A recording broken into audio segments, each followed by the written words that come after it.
By the way, this is just recording. 1, 2, 3, 4, 5, 6. Ah, it fell. I dropped it. This is a disaster. Doesn't count. It still counts. It's got to land on the desk. 1, 2, 3, 4, 5, 6. 1. It's all you, Joseph. Okay, so it's Barbarian time. Do I need to prove it? Do I need to prove it's a 1? No, I believe you. Okay. I believe you. It is. It is a 1. Oh, honestly, Barbarian. my description or my just me talking about it. Before you even say anything, I need to give you credit because somehow I thought Rich was gonna push back. I thought Rich was gonna push back and be like, "I'm not doing it. F you guys. F both of you. I'm not watching Barbarian." I thought you were gonna push back, man. Yo, look. I didn't see. The thing about it is, I mean, I did cheat, but I'll preface it. So the thing about it is, I did not realize what it was until basically it was too late. And then at that point, I just had to watch it.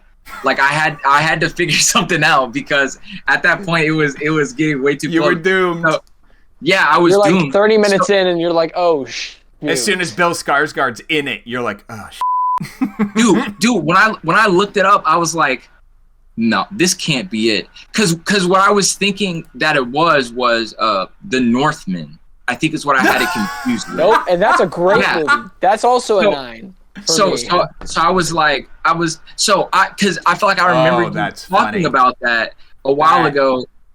So when you said Barbarian, that's where my mind went, and I was like, oh, okay, what, blah. And then time went on, I'm like, okay, now I'm gonna watch then. Oh, that's so. And I'm looking it up, and I'm like, oh hell no, hell no, what? So yeah. If I realized what it was way sooner, I would. I'm like, bro, there's no shot. But anyway, yeah, go ahead. You got him. You did it, Joseph. You got Richard to face the music. It's just, man, this it's just an experience. Like that's just the best way to put it. This had to be a blast in the theater. It was. This had to be a blast in the theater. Like I said, man, I want to first read the synopsis. I just love it on IMDb.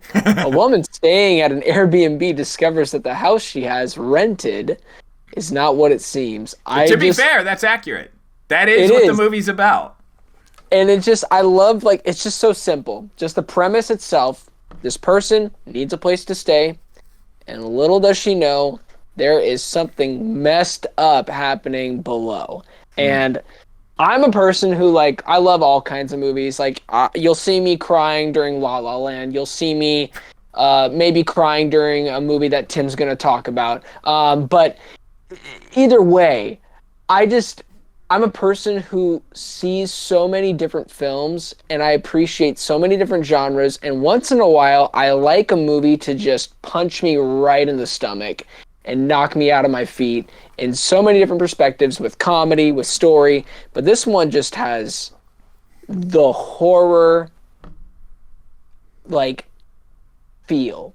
Just it's eerie, it's creepy, and you feel like you are there in this situation. There is nothing that is better when you are in a room with a bunch of people and you're experiencing something like this. It's so fun. And it is. And just that's why it'll be one of my favorite movie experiences, with Avengers Endgame. Yeah, I put it up there because it was just a bunch of people just reacting at the scene and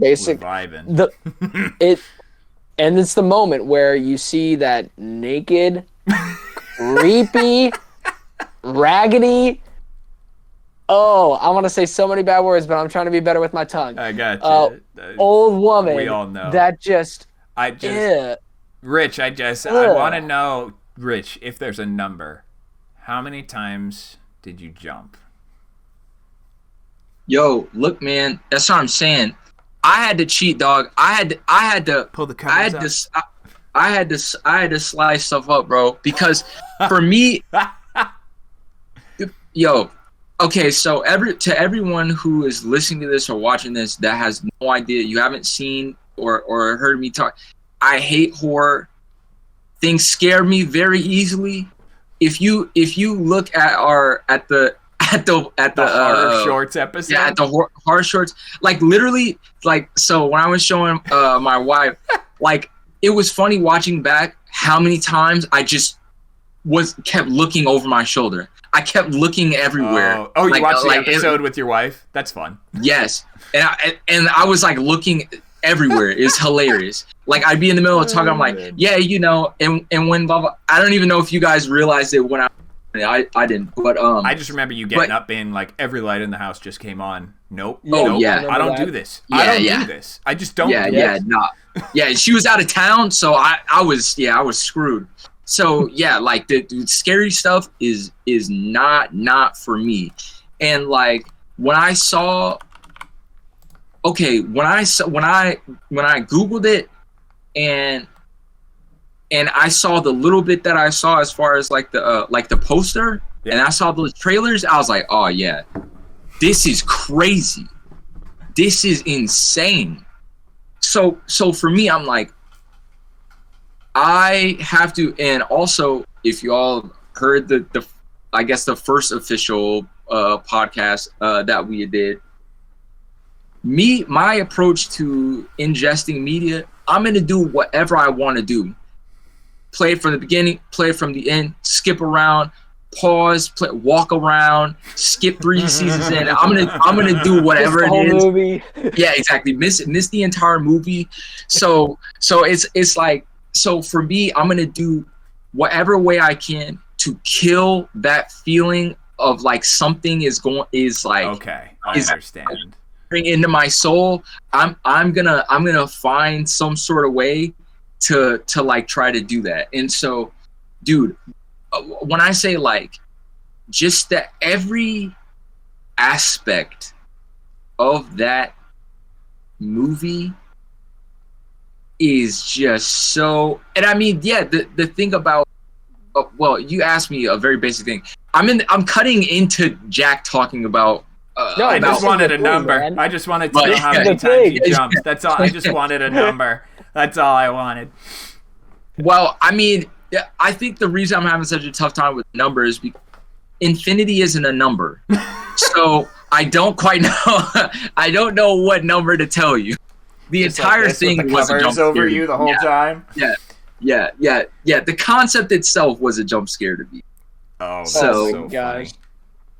It's just, I mean, that is a terrifying thing. Like, you go into a place, this person that you don't know is also there. They also look creepy as hell. Sorry, it's Bill. Double booked, I mean, he's right? They booked the Airbnb, and both of them are like, we're both supposed to be here on this night. And and I don't mean to cut you off, but short story shorter, the idea of the movie ended up stacking on top of each other. Where is it on the IMDb? There it is. On IMDb, it says the script started out after the director, he read a book called The Gift of Fear. I haven't read the book, but I know someone who did, and she recommends that pretty much everyone read it. And it encourages women to like trust their gut when they have a bad feeling about something. This was a writing exercise about a woman who ignores all the red flags. Dang. I mean, and she does. And it's also talking about toxic masculinity. Mm-hmm. Like, it... And there's so many different, like, even the director said he doesn't even know the true meaning for the name of the movie. He just said it just was like, started out Barbarian. People have like come up with ideas of what it could mean. Yep. And I mean, you can. There's so many. There's Frank, the guy who basically does the whole messed up stuff when you figure out halfway through the film, through a very creative, like, that's the other thing I love about the movie. For the most part, the pacing is pretty top notch, except for one part. And that's the reason why it's a 9. It's the first half. It takes too much time, I think, with getting to the place, her getting acquainted with the person. Then all of a sudden she has to go to the city, and then she has to have this boring meeting. And then it's like, I get it. And honestly, I love character work, but I just solely love the idea of, like, we're here in this environment. Let's just get to it. Please. But that was it. It wasn't like dreadful, like, oh my God, I hate this movie. Just no. A nitpick wasn't perfect. It was because of the pacing and some of the character fleshing out. I could see what they were trying to do. It just wasn't as strong or as interesting as compared to the second and third act. More specifically, the second, because that's when the movie just does a hard cut. And I love when movies freaking do that, where you get the best moment, in my opinion, the reveal of what's happening, as in, what is this thing that's dragging? Oh, it's this naked, crazy lady that's mutated or whatever. It's so many different versions. It's an experiment from this creepy guy. And like I don't know how many years ago, it was like, it seemed like the 60s, maybe? It felt like it should have taken longer for it to get this bad. And honestly, it feels like things came apart very quickly. Dude, the moment, I really appreciate when a director, like, to me, I feel like this movie was a risk with like a lot of different ideas, and it could have fallen apart completely, especially with the messaging that they were trying to go for. And it doesn't come across as like hammy or just let's just throw in this message of how men suck, or how specifically toxic men suck. It came across in such a hilarious aspect with the character of Justin Long that we are introduced halfway through the film. Him, doob doob doo, my life's awesome, I totally don't mistreat women. Oh wait, I do, wink. I'm a dick. And he's just so good. Like, when I say this, guys, I'm not saying I love his character. I just love how he plays him. Yeah. So he did a great job. He was the standout. I love the main actress. She is so good as well. But Justin Long steals the show because of how ridiculous this character is. Where the best moment, too, where you're introduced, long story short, he's a douchebag. He basically gets called about how, hey, we heard reports. We're going to have to let you go because you have accusations coming your way, and they're very serious. Yes. Yeah. And it's not looking good for this guy. So then what does he do? He goes to the Airbnb that he owns, I believe. Mm-hmm. And he's wondering, he's like, who the frick is here? What's going on? It's such a genius, like, the pacing there really just blends in right there in that moment for me. When you get to the reveal, you get him, you get everything building up with now these characters coming together, and they're dealing with what's happening with this guy's property. Yeah. And you just get further along in the rabbit trail of the origin of this creature, this person. I guess you could say person. To me, it's a creature because of how jacked up they looked. But I think the beauty of it is that, yeah, you could say the Barbarian is the monster, I guess. But no, to me, the Barbarian is really Justin Long's character. And you get that final nail in the coffin with him. And part of the reason why I loved it so much, and yet again, it wasn't so hammy, where you really, like, I genuinely thought, this is where I knew I loved this movie, where he's realizing, he's like, I can, basically the hero moment. He's like, I can be better. I can be, and then he just starts running the other way right when the homeless guy gets his arm ripped off. He's like, yep, I'm out. Oh, I knew she was coming. I knew she was coming in. As soon as he's like, hey, nobody got in here for 15 years. As soon as he said that, I was like, it's over. Yes. And right after that, it's over. I was like, oh, well, that's... it's just so funny. I mean, the movie, it falls into a couple of those tropes, though. Like, right before she busts in and whacks him to death with his own arm, you know she's coming in there. Like, it does fall into those couple of niches. I think the niche the movie had that bothered me the most, this bothers me in horror movies so much, and I didn't have the words for it until now, is when I know in real life people talk over each other, like I talk over both of you on this podcast. Facts. It's get him, boss. But in horror movies, people talk over each other so much that nobody is communicating with the other person at all. Like when Bill Skarsgård is down there and knows something's with them and she doesn't, And she's like, we have to go. And he's like, no, you can't go back. He wants us to go, but he wants to get. And she's like, no, but we got to go. We got to this. And they're doing that at the same time. So no one's really getting any information across to the other at all. And then because they waste so much time doing that, Joseph's favorite scene in all of cinema takes place. Yes. Oh my god. But it's so real. That's why that's a real like. This is very gross. Like, I mean, not that scene. That scene's not real. But like the idea of like was very grotesque. Oh god. And don't even get me started on milk. That's a whole other subject in this film. But I like the over talking in this situation specifically because it felt kind of real, where it was like, dude, what the frick is going on? What is happening right now? Where it'd be like two people just trying to understand what is going on. Well, one's like, we gotta go. The other's like, we can't go. But then they both just kind of said that over and over and over to each other. Until the scene I took it as like, I would react that way, dude. I'd be like, guys, I talk a lot. I'd just be like going over and over and over and over, back and forth. Trust me, I know, because I talk to people that way sometimes. But I love the setup for this movie, though. The idea of like the two people in the same house, this, that. Also the idea that this guy, he owns this house, but he honestly doesn't even know almost anything about it. He was just like, I have extra money, I'll make it a passive income, and I'll let my financial managers just buy me a property somewhere. The only reason he's there is because he needs to sell off and liquefy assets for the upcoming lawsuits and lawyers that he needs, or allegations and lawsuits and this and that. He needs it for legal fees that are coming his way. He doesn't know jack shit about that house. All he knows is he owns it, and he's going there to sell it. That is it.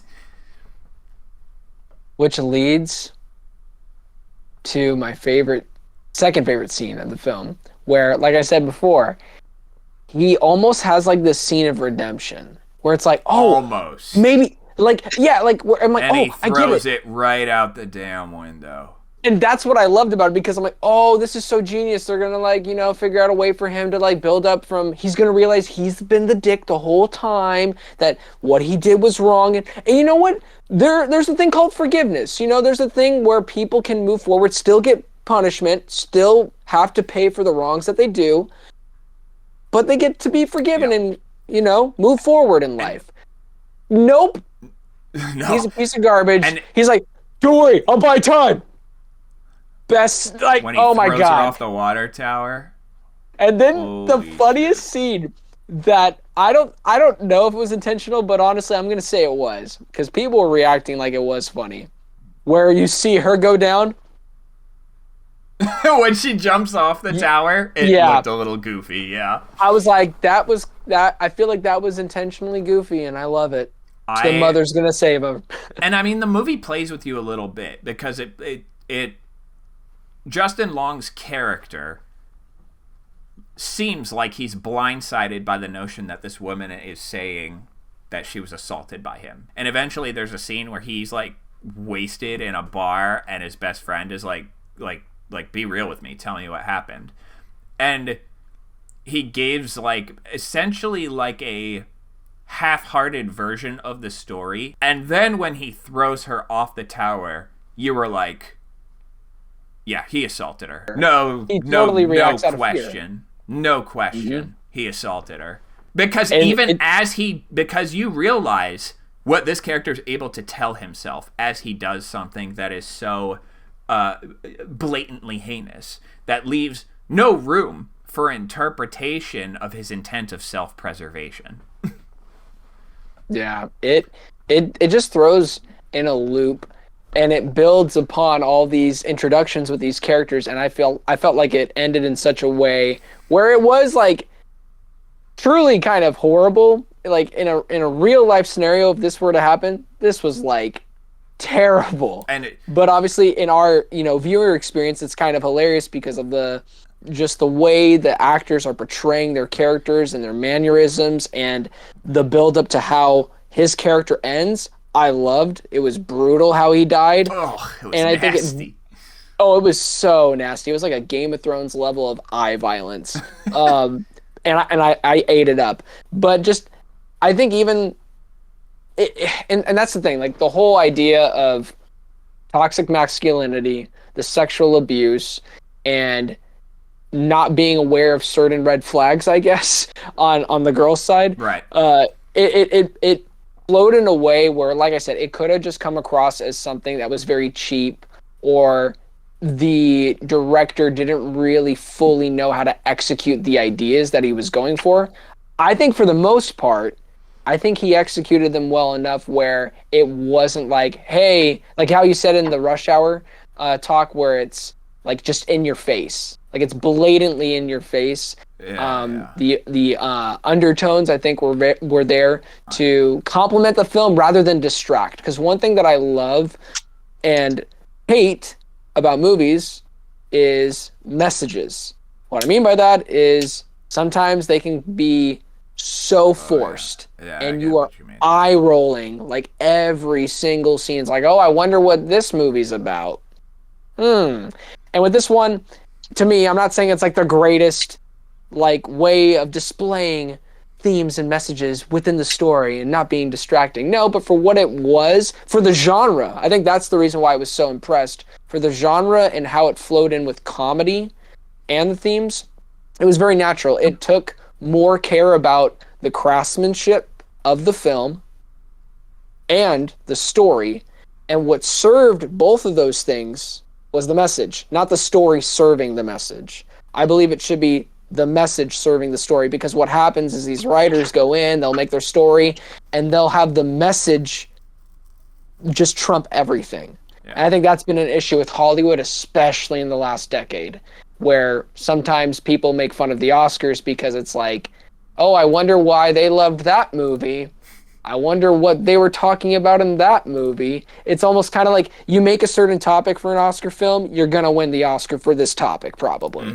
It's a little easy to guess them. But I only say that because there's very few projects that I feel like can handle these themes in such a way that just isn't choppy.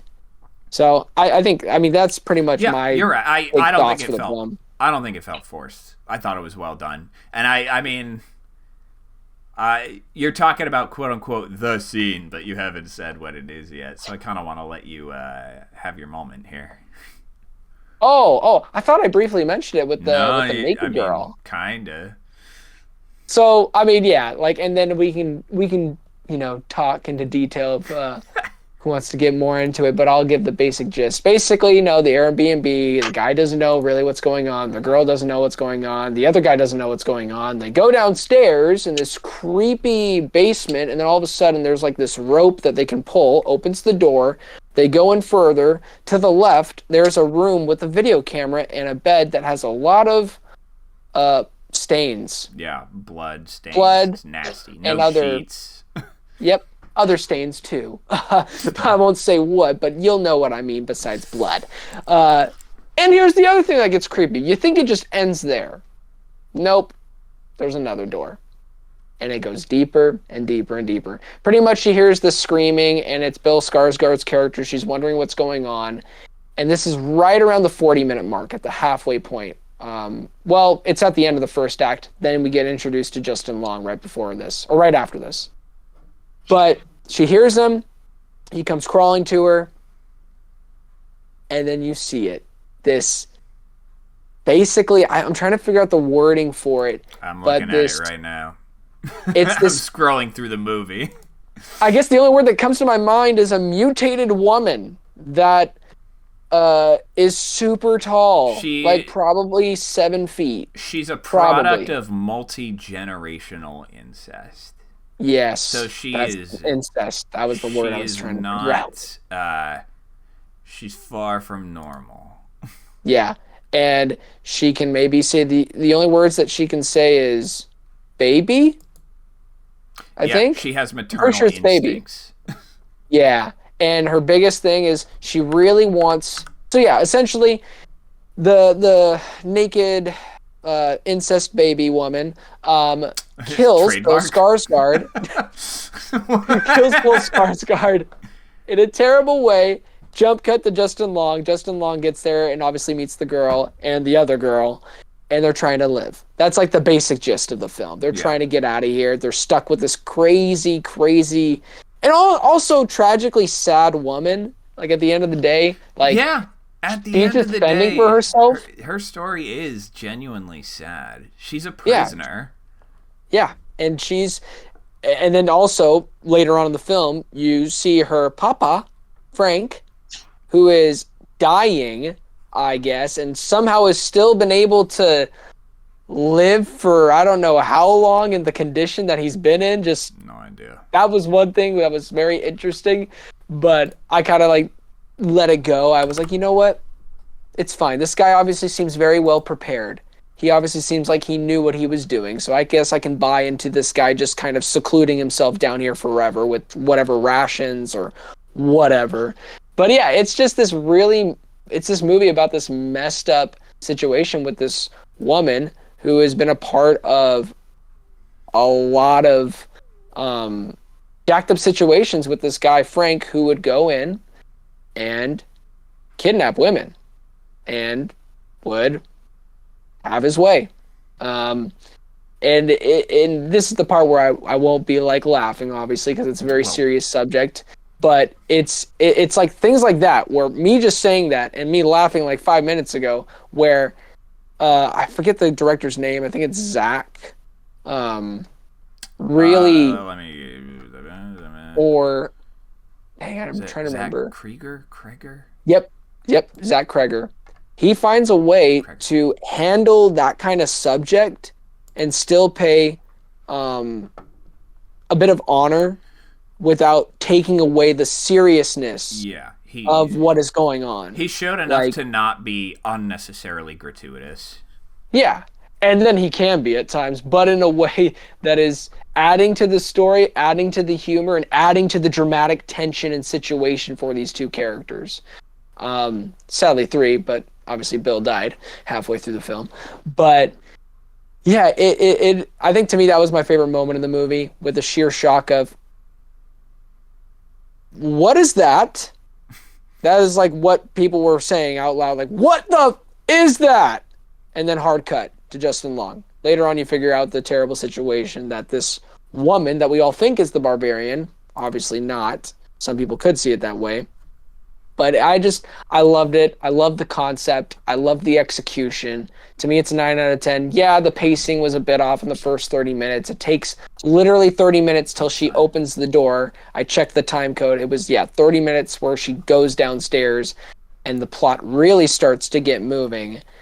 I still forgive it for that, though. I at the end of the day, I don't want to say necessarily... No, I will. It's a fun movie in a dark, twisted, comedic fashion. Mm-hmm. Like, it's a dark comedy. I think that's the best way to put it. Yeah, I get what you're saying with it. And what's the word I'm looking for? That's kind of the part I'm skimming through now, is when even the part when she finds the rope, I'm kind of like, how'd she even find that? That's so random. But I honestly, I'm more curious to hear from Rich. I know. We're gonna do a great jump cut, guys. Whenever he appears, it'll be like, come back. Rich. Come back to us, Rich. I mean, what you were saying before about this movie being risky, I'm in the middle of the road on that notion, because I suppose any small feature with not a lot of like high name actors is kind of risky. And it's pretty common, like kind of like the Bye Bye Man. We don't know anybody who's in it. It was a January movie. God. It had a budget of like $5 million or something, and it made its money back and then some. This had a budget of $4.5 million, and it made it back like tenfold. Yep. But the movie was actually like thoughtfully crafted, thoughtfully made. It's got the tropes you can see coming, like when it cuts before you see the mutated woman running down the hallway at them, the big reveal. When it's cutting to the over the shoulder shots facing her and then facing him, when it cuts to the wide shot, when it cuts back to him, over her shoulder, the shot was suddenly wider. And I was like, oh, the shot's making room for something. Like, it gave me this kind of visual cue that alteration was prepping you for something. So it wasn't like, for me, it wasn't like a, it was a short notice, but the movie gave me notice that scare was coming. So it falls into some of those conventions that you can identify pretty quick. And like I said, the other one being when the homeless guy who saves her is like, nobody's come in here for 15 years. I mean, it's like starting the movie and being like, hey, Jimmy, I heard you're 2 weeks away from retirement. Like, it's may as well start the same way. I think the part that was also like terrifying in that scene was when you are introduced to the mutated lady. She's screaming so loud that it makes me. I like the way Bill Skarsgård played his part, because some people just are that awkward. They're not bad people or mean people. Once they kind of got to know each other a bit, he was like goofy and loosened up and playing around with the bed sheets when he was like making the bed for her. Like, it was it almost kind of felt like she was starting to think he was kind of cute. But and some people are like that. I've had that hurled at me before. Like, Tim, you're super awkward. Rich, I gotta hear some of what you're thinking about this movie. Yes, please feed me. It's definitely, it's a movie. It's no, it's one of those things where, like, I could see how if I were able to not be me, I would thoroughly enjoy this movie. The bits that I was able to comprehend past my fright, and like hear other people digest it. You know what I'm saying? Like hearing other people that weren't traumatized by the sheer spookiness, like retelling bits of the of it'd be like, oh, right. It was like, you know, number one, of course, spooky factor through the roof. Like, definitely would have.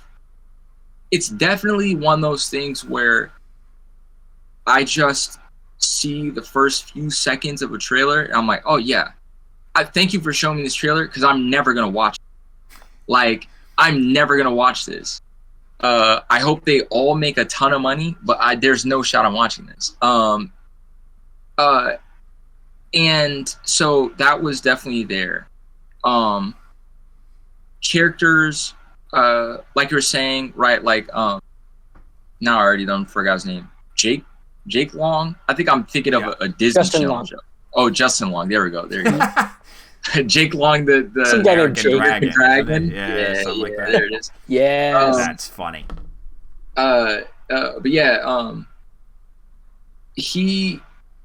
I mean, the first time I saw him in anything, it was Accepted, and the movie Accepted, and from that time on, you know, I love him. So it was great, and I feel like I hadn't seen him in anything. I mean, I'm not the most voracious film viewer, so like I'm sure he's been in plenty of things over the past few years. And I'm sure I've seen him in things that it didn't really register for me. But so like it was a nice treat, even just like seeing him. It was like a reprieve for me, and just seeing someone. I love this movie, and then, then you're like, oh, I hate this movie. Never mind. Right. Yeah, it was like even seeing just like basically a comic book villain is like kind of what he felt like, you know, he's a douche, and it's like he's just transparently that, you know, and I feel like it may be one of those things where it's like, depending on maybe how you grew up in certain interactions or whatever else, there may be certain things that you interpret like a different way, or like may see a little bit differently in. but like seeing him and hearing him talk, like when the conversation happened about like, yo, you got allegations, I'm like, oh yeah, like I would have already assumed that. Like that for me is already an assumption. Like, yeah, I'm like, okay, so you they come just off like someone with allegations. yeah, like he definitely has allegations. Like there's no way that this man has been for his whole life and he does not have allegations. And just seeing him be an idiot, you know, like that was nice. You know, being in this creepy place that is obviously creepy. Like you're so detached from reality that you like are in this place, and even though you may even notice like aspects of it is just like a little weird, you're like, oh whatever, tape measure. Like I was gonna say, did you like that scene? Was that like I thought it was hilarious. Dude, I'm like, what are you? And I feel like that's the thing with me and like with horror, right? It's like they all like, and a lot of them, they all do the things that most people would never do. And even when he comes in, it's like crazy spooky vibes. He's like, all right, whatever. Like, let me go ahead, get measurements, and let me go down to this, you know, weirdo place. Like, you know, and it could just be me and what I am interpreting from. But that's definitely something that I see there is like, you know, you have these people that are like so like oblivious, that are like so attached, but like swear to God that like their reality is like the reality. Meanwhile, like all the rest of like the normie people are able to see like, yo, do not go in there. Like literally don't do it. Like, right? Bill Skarsgård's dead. He's dead. And yeah. I'm gonna move. It's up. Like it's like there's no way. Back to even the episode where we were watching the scary films, right? And the one with the box. And it's like, for me, if I leave, number one, I'm not leaving my wife with that thing. And number 0, I'm not taking that box, just period, because dude was being a weirdo. But then number 2, if I come back to that house and it's pitch black, she's not in the chair, there's water on the ground, the knife is on the ground, dog, I am leaving that. I'm not going in there. I'm sorry. It's not. I'm calling 911. Y'all need to come up here right now. Yo, I think some black dude just ran into the house. Whoop, they'll be right there. So so no, but it's like, you know, it's that thing of like, with a lot of horror movies, like they make these decisions that you just, it's like that are like infuriating, but a lot of times they're done with like this, with this main character that almost kind of feels like you in a way, at least for me. So it's like, because you're like watching this film, so you're there like with that person, so you're experiencing whatever it is that they're feeling or they're experiencing, obviously. But it's like just kind of that context of like, number one, as an audience, we've already kind of been exposed to what is actually there, right? So like we've kind of gone through like a horror journey, right? Like in seeing like, we got the build up. Now we're, like you said, hard cut to this rich doofus man with allegations that he definitely did. And now he has to figure it out, but we're watching him just like, whatever. So, you know, just tumbling toward. Here's my question. Do you guys believe that Justin Long's character is supposed to think he's guilty, or does he think he's innocent? He thinks he's innocent. 100%. Yeah, he thinks he's innocent. Yeah. So, I feel like he lives in this place that to everyone else it's black and white, but to him it's a gray, where like the absence of a no means yes. It feels like his head is in that place. So the thing about it is, it's not even so much where it's like for everyone else it's black and white and for him it's gray. It's like for other people, whatever is black to him is white. Whatever to everyone else is red, it's green. So it's like, see, to me that's like okay, I'm recalibrating. I think I know what you mean. Yeah. It's because for him it's not it. For him, there isn't a spectrum, right? Like that's the thing. For most people, there is a spectrum of like gray areas or whatever else. For him, that gray area is all yes. Yeah. That's not a gray area for nuance. That's okay. This right here, right?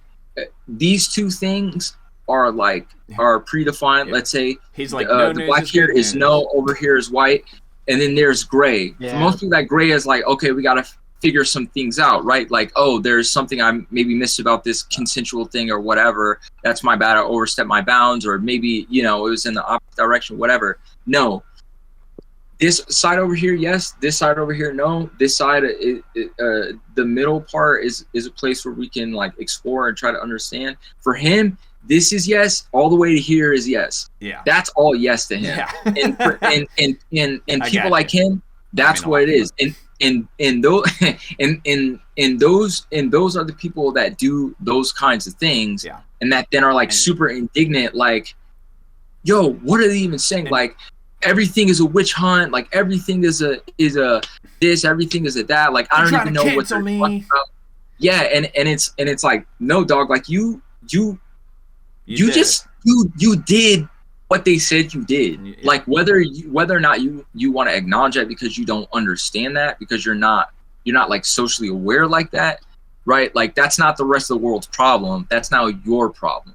And so that's what I mean about like just kind of that, like just that being a thing that is woven into there. And it goes to the whole point too about like about him not being a hero, right? Because people like that, they always think they're the hero, which is why they're so confused. Yeah, whenever like I knew she'd save you, blah blah blah. That's why I threw you off the tower. It's like, dog, what are you even saying, right? It's like it's like they want to be a hero so bad, but when it comes time to be a hero, they're not a hero.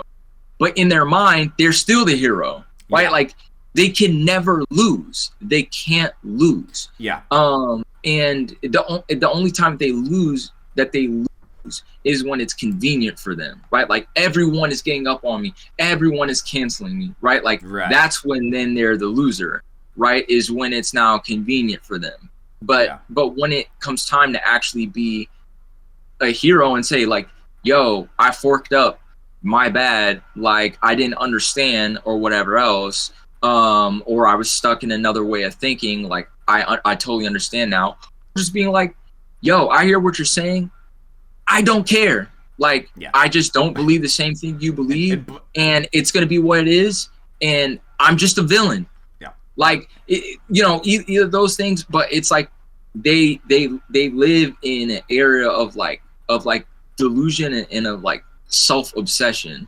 So it's like I said, like almost from the first like 10 seconds of just seeing him and hearing him talk, I already know, oh, okay, all right. Mm-hmm. Right? Like you can already tell this guy's history and his kind of like social interactions. Like I already know.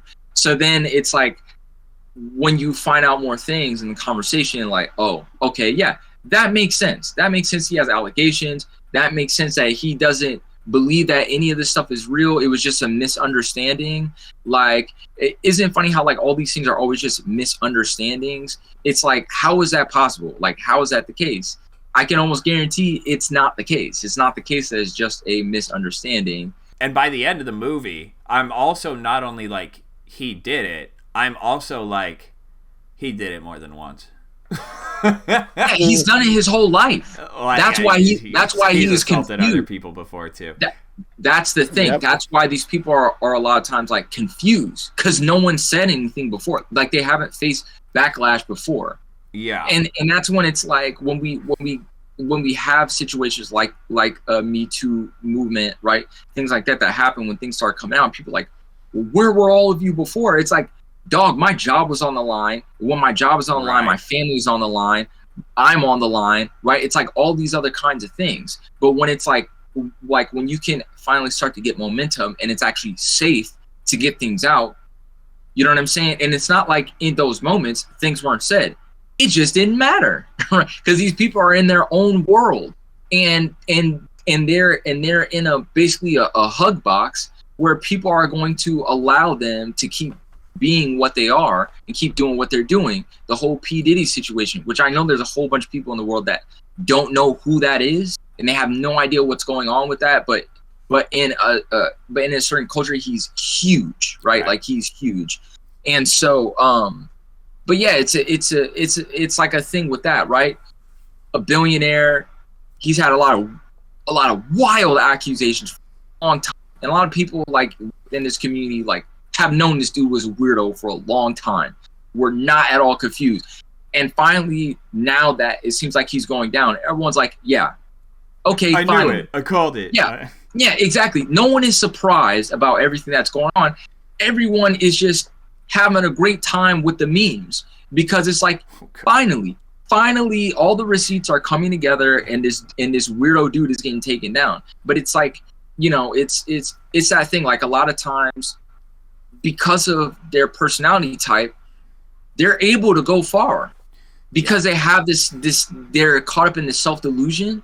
So like they're able to just force their way like into things. And we have this whole thing of like, we live in this go-getter culture, right? So it's like, that's who the most of the time, you know, it's like the person that forces their way into the room, the one who shakes the most hands and kisses babies, the one that talks the loudest and talks the most, right? Like those are the people that end up getting a lot of the opportunities. But those are the type of personality types that it attracts. So when you have all like those kinds of people that are just completely like they are not aware at all of actually making someone feel uncomfortable, or when someone is saying yes because they're afraid to say no, not because they don't mean no, but because they're afraid to say no, right? They just don't understand that. You know what I'm saying? And so it's like, again, like just being able to see that in a character and written well and shown that like, no, he's not a hero. Like he's a doofus. You know what I'm saying? Like he's a doofus through and through. And every time you think he's gonna have redemption, he's not, because he's a doofus. Yeah. And he's self-absorbed. Like there's not an end to the story where he just turns it all around, and like, you know, it was going through this traumatic experience that then taught him you know, about humanity or whatever. No, it didn't happen. It's not going to happen. And so I think it's like, again, him existing helped me exist in that world, because it was like it was enough to at moments like take me out, you know, which is what I needed. What they say, they usually need suspension. Was it suspension? Suspend your disbelief. Yeah. Well, I needed to unsuspend my disbelief. I need to suspend my belief. Whatever way it's supposed to go, whatever the way it is that they usually say, I need it to be the opposite. I need to be taken out of that as much as possible, because it's terrifying me. So yeah, I enjoyed the way that they wrote his character. I mean, I enjoyed, you know, again, if I put my thinking cap on, like there were a lot of elements that, you know, that were really, really good. I always get bothered by things that are just like, oh, you know, they're gonna do all the stupidest stuff and it's gonna cause him more trouble and that kind of stuff. And I think that part of why I hate that, like if I think about it, is because it's like I'm trapped with him. You ever been with a friend that's like stupid? Like you're in the car with a friend that's driving like a psychopath. And like you're just stuck in the car with them, and whatever dumb decision they make it could kill you. And so it's like I feel like that's part of my big thing with like horror, because I feel like I'm trapped in a situation with idiots that are gonna get me killed. Like I can't escape the rails that we're on. And so it's like I think it really freaks me out. It does something to my brain. And so yeah, but so it really succeeded, you know, in that way. Some of the wacky moments are nice, but it's definitely one that like I'm never gonna watch again. It's probably something that I like my brain is probably gonna it's gonna like trauma block it, where it's like it's gonna come to a point where I just can't remember. That like, means did you like the movie? You asked me, did I like the movie? Yeah. No, I didn't like the movie. It's a great movie. Here's the thing: you have to remember, you're dealing with someone wacko. Okay, so it's a great movie, and I hate the movie. I hate it because it's great at what it does. That's the thing about it. I acknowledge that what it did was fantastic, and because it's fantastic in its genre, I hate it. I hate it with a passion, and I cannot watch it.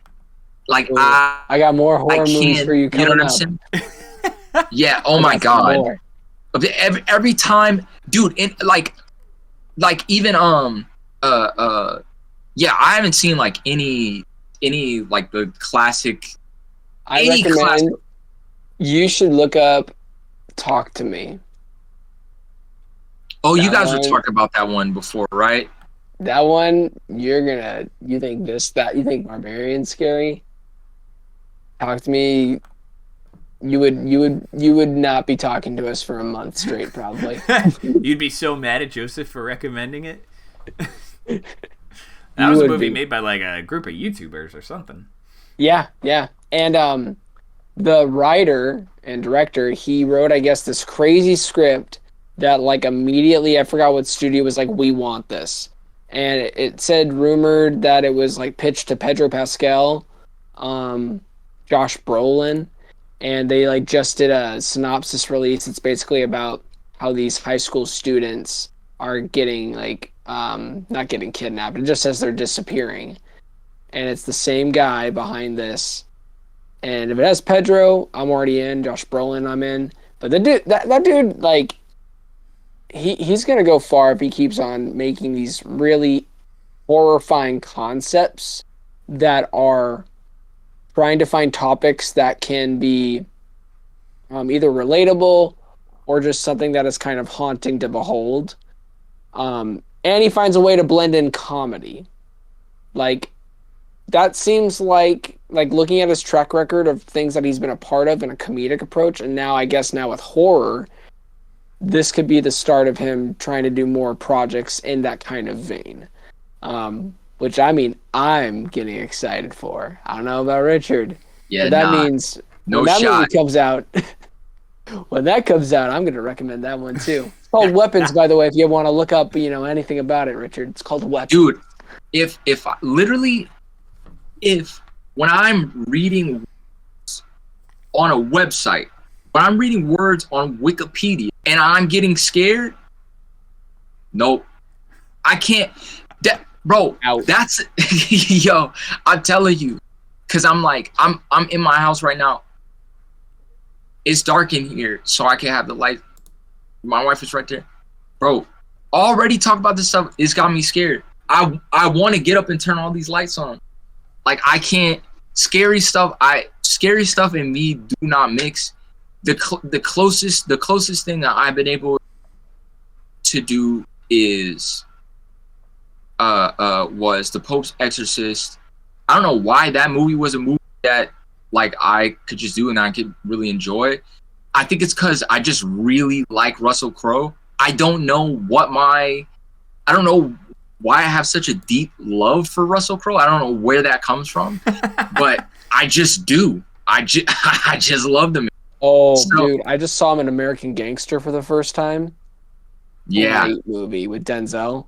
Great movie. Oh, sorry. I just had to say that. I love Russell Crowe too. He's a great actor. Yeah, dude, he's great. But I love that movie.